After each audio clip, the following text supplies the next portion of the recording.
What the f?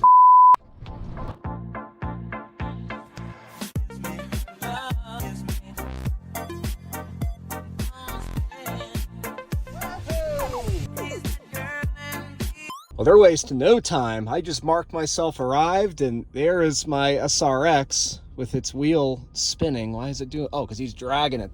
Normally I get the camera set up for the drop off, but let me see if I still can.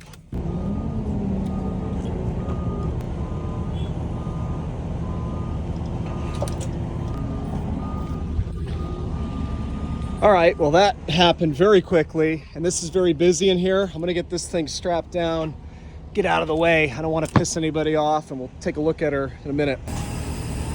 All right, so I'm gonna go inside quick because I want to put it neutral so I can snug it up right to the little bumps there on the trailer. We'll see if it's got an odor. No, not at all. See, I was thinking this might be mold in the pictures, but it's just some dirt or something.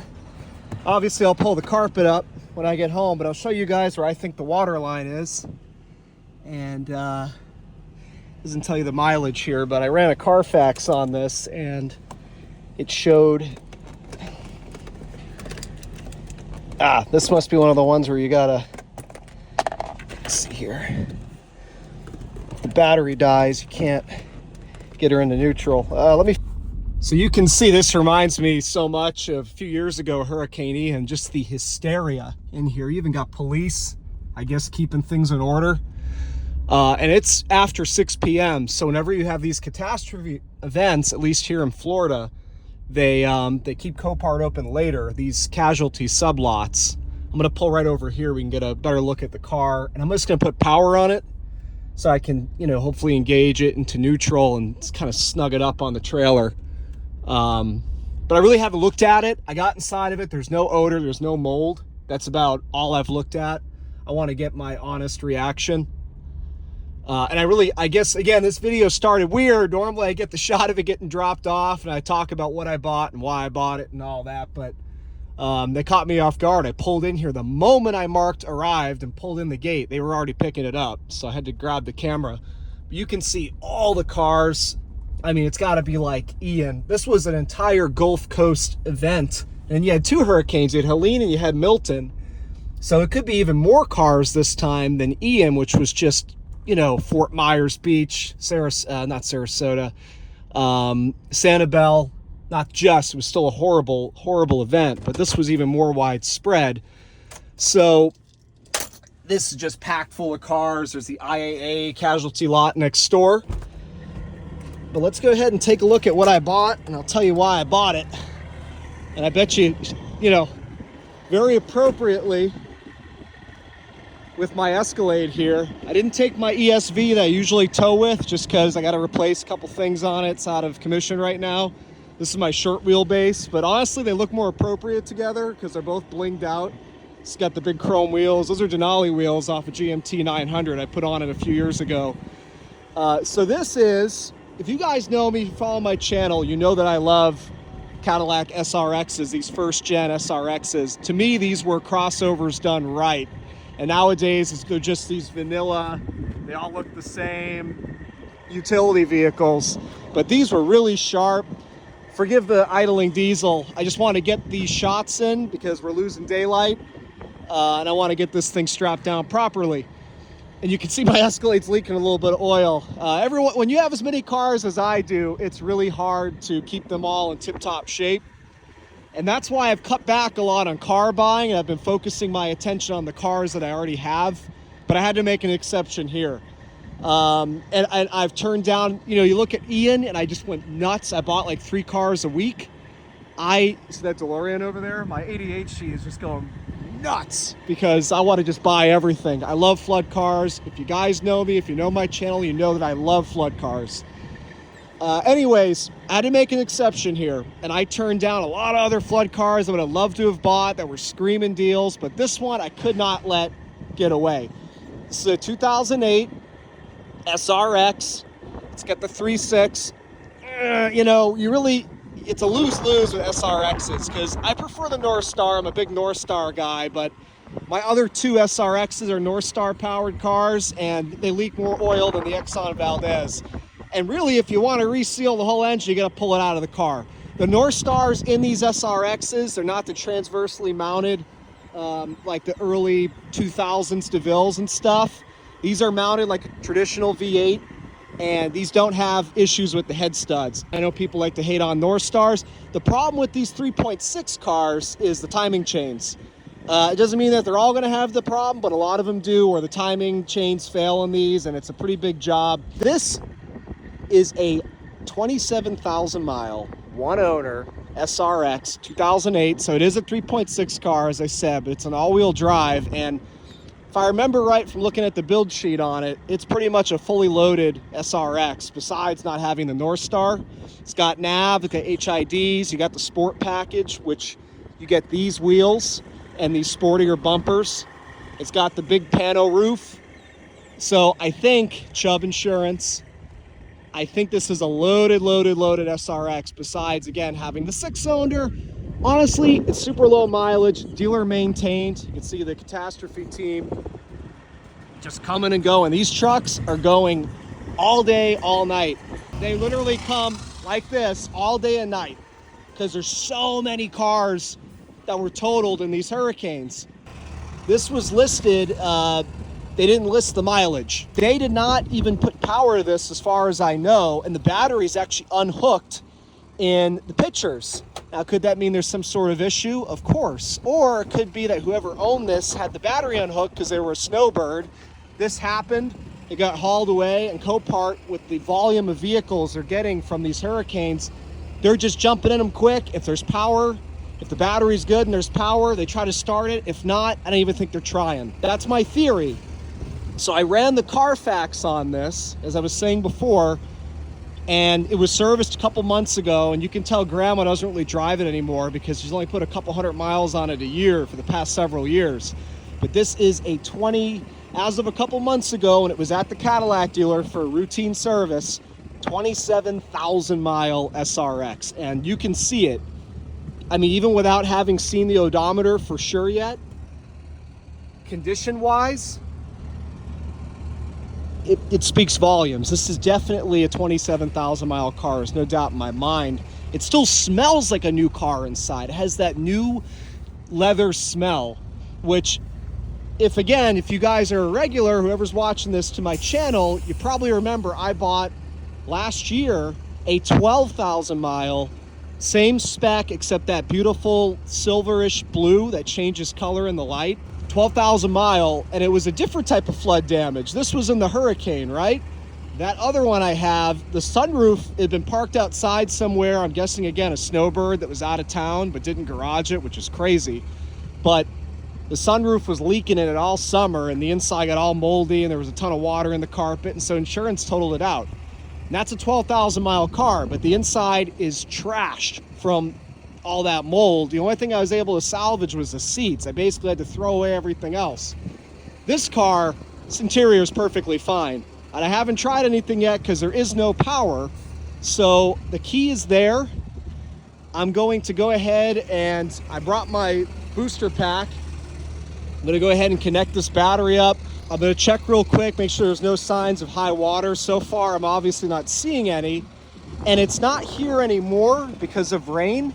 But when this came into Copart, there was a definitive water line on this bumper, like right here. Obviously, that little water, you're not going to have any water in your engine or maybe even your interior.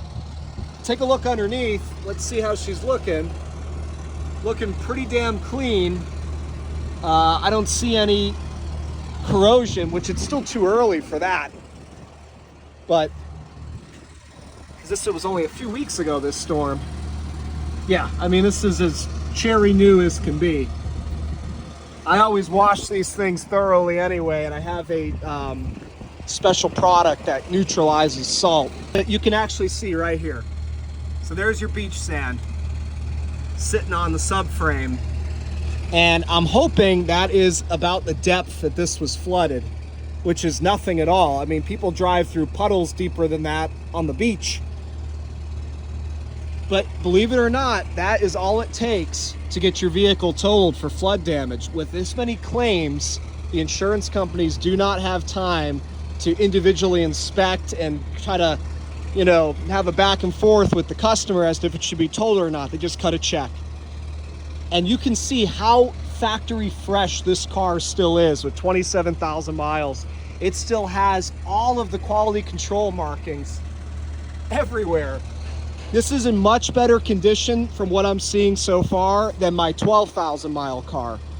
That one had a lot more surface rust on stuff because it was like a beachfront car. While it wasn't flooded from a hurricane type event, it just had surface rust on everything. We call them condo cars here in Florida. They always have surface rust on everything. This car, a lot cleaner so far. So what did I pay for this? I'll tell you quick, and I'm gonna hook up that battery and see what the hell happens. And you can see even this battery is basically brand new. Well, what's weird is it has a 5 of 24 sticker on the top and a 12 of 23 on the side. So somebody got ripped off, sold a battery. It wasn't as new as they thought. This is, how do you, oh, this is definitely Snowbird. Look at that. It's like an easy clip-on battery terminal. That's great. But I guarantee you this was a Snowbird's car. They have that low mileage. Here we go.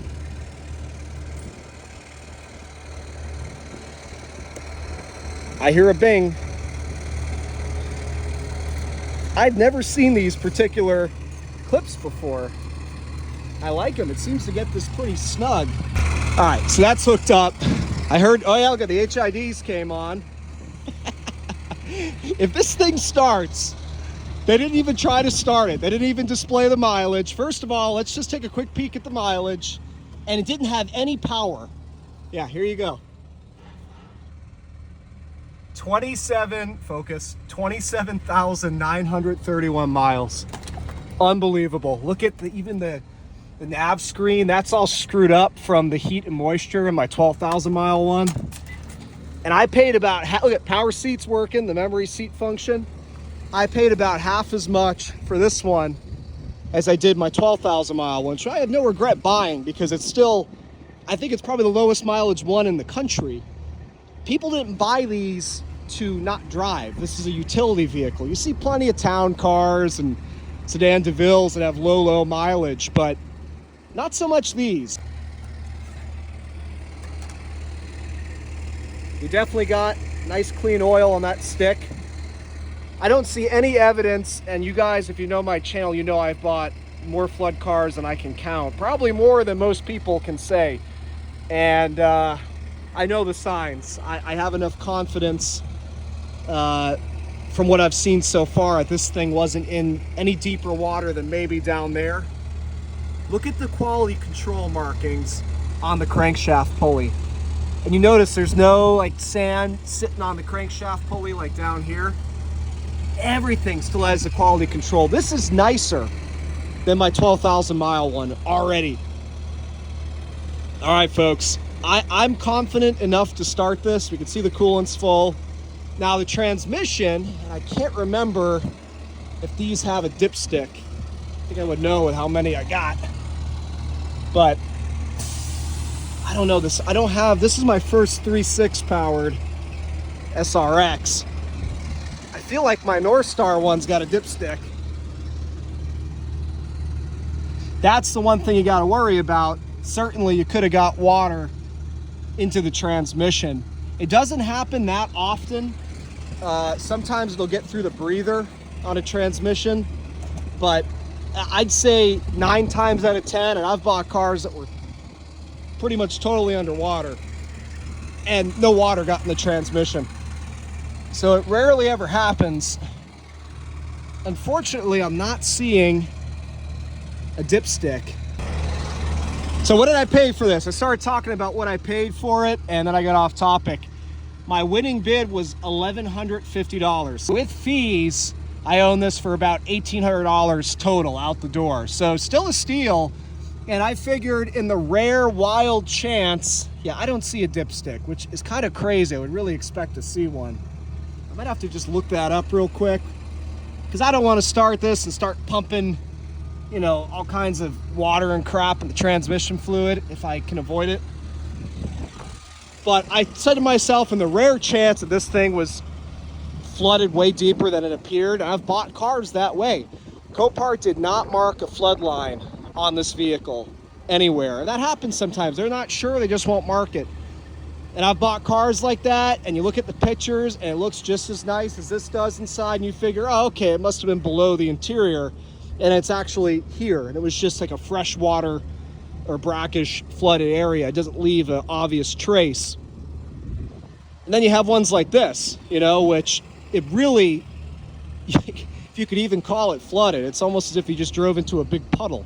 Let me look up the situation with that, if there is a dipstick. I'm trying to remember if I feel like my North Star cars have one, but I could be wrong. With all the cars that I have, it's easy to get them confused.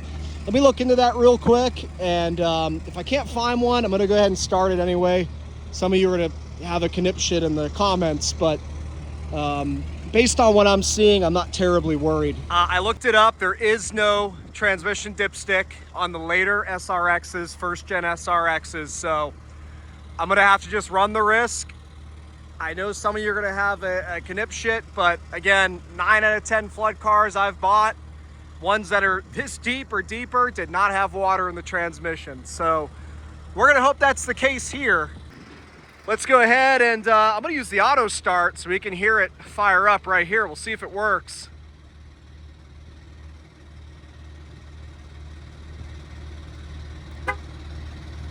One, two.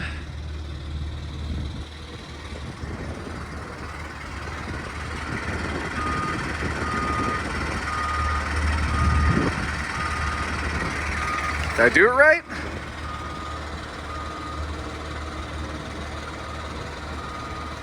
That was 2 clicks.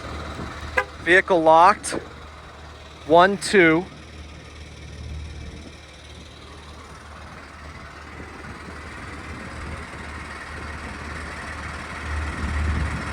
Okay. Let's try right at the ignition. Could be a bad starter, depending on where it's located, if it got salt water in it. Especially if the water is right at the starter, I found that that's usually, with that amount of concentrated salt, what kills them, versus if it's more underwater, they usually survive, because it's more watered down. Oh, she fired right up. So I was doing something wrong with the auto starter. Let's go listen to that engine while it's cold. I can't say I'm that surprised that it started based on what I had seen when I got here. Sounds phenomenal. Now remember, this is why I love Copart, especially in these casualty events. They got so many cars to deal with. They give 2 seconds of attention to the vehicles that come in. They did not try to start this at all. They didn't even connect the battery that grandma left unconnected because she was probably back in New York or wherever the heck she lives in the summer. And you can see I don't even have any water coming out of the exhaust. Oh, I found our water line. There you go. That's the water line right there. See? And again, I'd seen it in the pictures. Yep, you can see it over here too. So based on that, yeah, probably a little bit of water got in those mufflers. I bet you if I revved her, it'd probably shoot it out. But nothing came out when it started. Although someone could have started this after the hurricane. I don't know. So if that's our water line, it looks like this is the water line here. You can see it drop down a little bit, drop down, and it really dropped down where it didn't keep leaving little ghost marks. So it's like right about here. The rain has washed it off of the doors and stuff. So I'm not even sure, unless it came through the plugs in the floor, if the carpet even got wet. Obviously I'll check, and it really isn't a big deal if it did, because the seat motors are working. Obviously they didn't get wet. You pop the seats out real quick, yank the carpet out, wash it, wash the floor, neutralize any salt, throw it all back together. So again, based on that water line, I don't think there's a chance that any water got into that transmission. I don't want to shut this, God forbid. I don't know if it came with a second key or not. Window motor works. All right, so we're about here on that water line. You can see our transmission pan there. I'm just lining that up, eyeball. I think the breather is way at the top. Now, obviously, I can do a pan drop on this to be safe, and I probably will, but I'm not concerned running it right now. Let me give her a little bit of gas, see if any water shoots out the exhaust.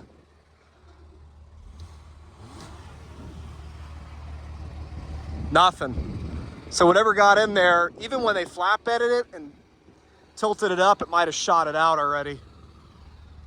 It's just your typical carbon on the exhaust tips. It's running smooth as silk. This was an awesome buy. So $1,150 bid, $1,800 out the door for a 27,000 mile, one owner, dealer maintained SRX, as flawless as one can be. And there's nothing wrong with it, as far as I can tell. And it probably didn't even get any water in it. This is the water line. Yeah, I mean, I'll check later at the house, but I'd be surprised if,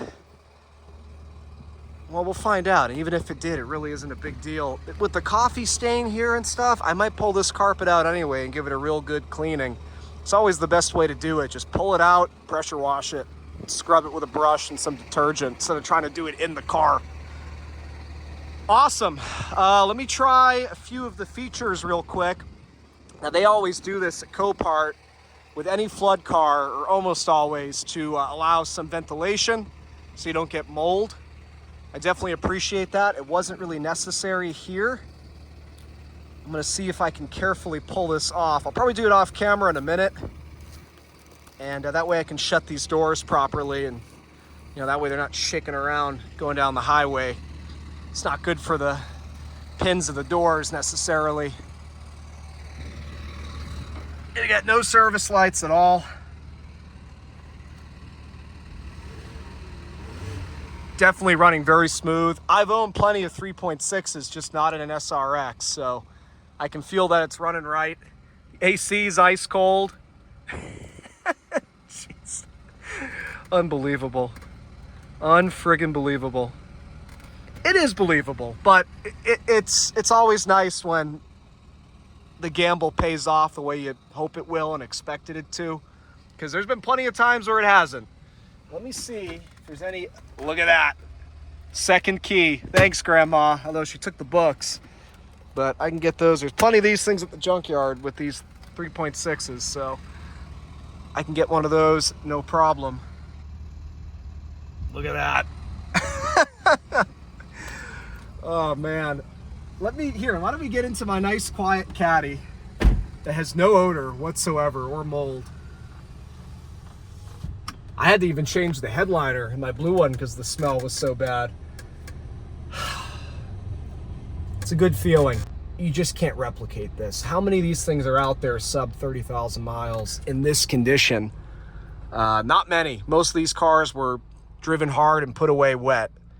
So awesome. Awesome, awesome. Super happy. If I remember what the build sheet said, this does have the power lift gate. And there she goes. We got the pano roof, obviously. I'm not going to mess with that right now. But I'll certainly play around with it a little bit more when I get home. I got a couple-hour drive. And you can tell when one of these is garage, especially here in Florida, when this is vinyl wrapped plastic, black vinyl wrapped plastic. This is glass. When this isn't all faded and peeling, it was a garage car. This is awesome. Now I got 3 of these. It's a bit overkill. Of course, Graham's got the wet wipes in here.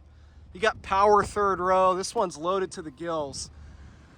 It's hard for me to get rid of one of them because the 12,000 mile blue one, it's got the North Star, it's got that unique color, and I mean, that's an unheard of low odometer. I'm sure there's other ones with around 30K miles on them. 12,000, probably none. And then my other one is like a daily driver kind of beater. The 2004, and I'm more nostalgic for the early ones with the more Saab looking interior with the crazy air vents.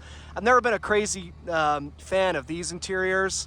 They're not bad, just this is more of that bailout era of GM. The interior's got a little bit cheaper feeling. The 2004, 2005, and I believe 6 as well, interiors, in my opinion, were a little bit better quality, and I think they look cooler. And so I've got an 04 with that interior, and that thing's pretty loaded up. It's got the North Star, but it doesn't have the power liftgate. It doesn't have nav or HIDs, so it's not pretty loaded up actually, but it's got the pano roof. If you're gonna buy one of these, you gotta have the pano roof. Now, unfortunately, I'm noticing now, it doesn't really matter, and my blue one's got it. Actually, they've all got it, and I'm gonna explain what I mean by that, but you can see, you could get these SRXs with an additional moonroof here. Not one that opens like that, but pretty cool if you were a third row passenger to have that extra glass there. But if you have a pano roof car, because you could get an SRX with just a slick top, no glass at all.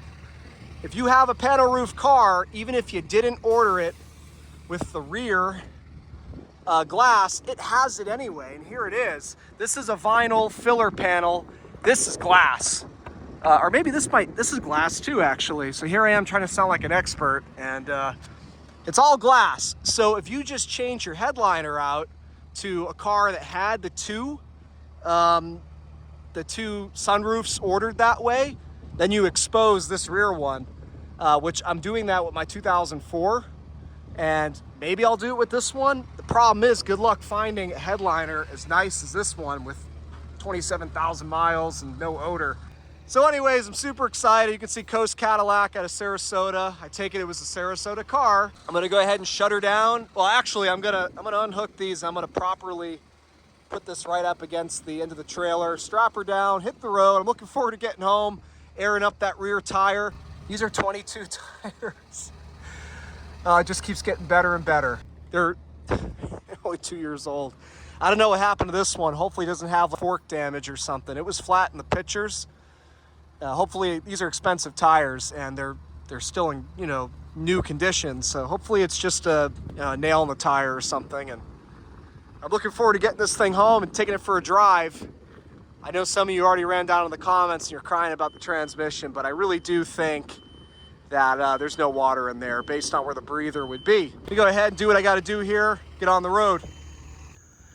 Okay, so it's a bit while later. I'm back home, no issues on the road trip. I'm gonna keep my camera zoomed in. It may seem a little close, but it's gonna make the picture quality better. I went ahead and sprayed the absolute hell out of the undercarriage. With my pressure washer, I got in wherever I could spray into the frame rails and into the subframes and stuff like that. Not just a quick spray. I sprayed it and I sprayed it for a while, because if you just quickly hose it off, you're almost throwing water at salt again, right? And creating salt water versus some salt residue that's dried up. So I rinsed it for a real long while, and it won't be the last time that I do that either. But it is later in the evening and I got work in the morning, so I'm not gonna do the full-blown decontamination tonight. But again, while I have the trailer, I figured I'd at least give it a good rinse. You know, I sprayed inside of there. On top of these control arms, there was some sand pooled up inside of those control arms at the bottom portion there. And obviously with their sand, there's salt. So I sprayed all that out. And I'm sure I missed some stuff. I did the best I could. But again, it won't be the last time. I did air up that back tire that was flat. I don't hear any hissing. It definitely isn't punctured by one of the forklifts at Copart, which is great. That's happened to me before. It's holding air so far, so probably a small leak somewhere. I'm gonna go ahead and get it off the trailer and probably clean it a little bit more, and then we'll take it for a drive. Okay, I just fired her up, but here's something I noticed that I didn't notice earlier. You can see that the GPS here is left on. This is definitely not where I am right now, but this is probably the former home of this SRX, which would explain why it was flooded. Let's see if we can zoom out a little bit here and see exactly where that was. There you go, Sarasota. I assumed with that Coast Cadillac on the back. Okay, this isn't a... I don't want to give somebody's address away.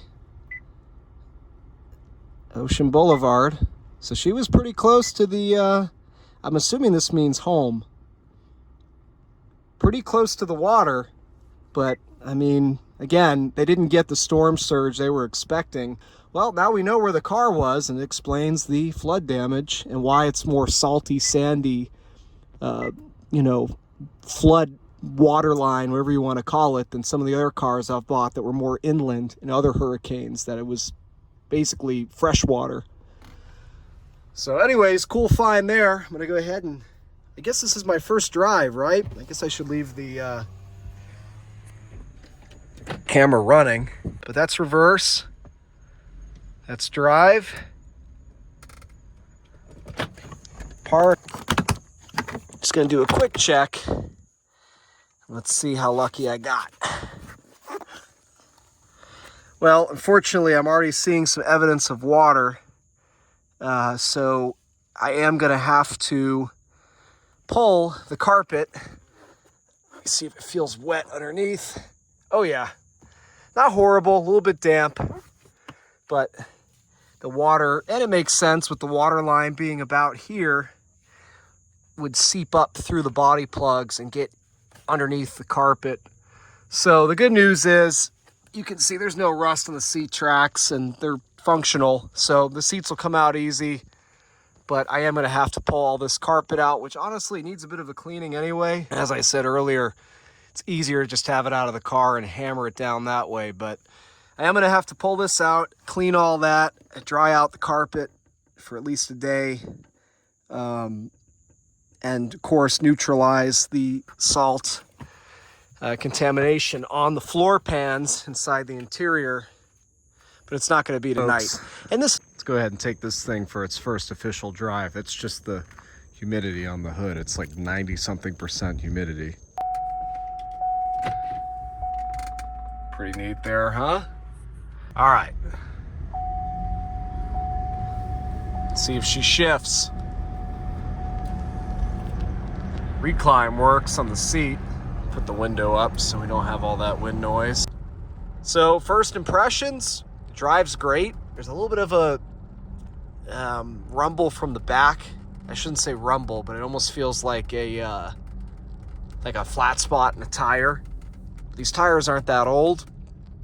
Could just be, more of the corrosion and general crap coming off of the wheels and tires and stuff like that. There was all kinds of mud and stuff caked up in the treads of the tires. And she shifts beautifully. She drives exactly as a 27,000 mile SRX should. As a matter of fact, whatever that rumble was in the back, it's getting less and less. I think there was just some stuff caked up in the wheel from the flood. That's maybe half throttle. Definitely not as peppy as a North Star equipped SRX. Shouldn't be any surprise. There's at least a 30 horsepower difference, but it gets the job done. And the brakes are, as expected, clearing up quickly. As I just braked right now fairly heavy, and there was no pulsation or pulling. So those rotors should be perfectly fine. Oh yeah, this definitely more lethargic with the 3.6 over the 4.6, but definitely will keep up modern traffic. I'm stoked. Everything feels great. There is nothing even remotely irregular about the shifting. Yeah, it's awesome. Cool. All right, so it's been a few days since I picked up this beautiful 27,000 mile SRX, and I want to continue the remediation, getting the salt out of this thing. So today I'm going to go ahead and pull out the carpet, clean the floors, clean the carpet,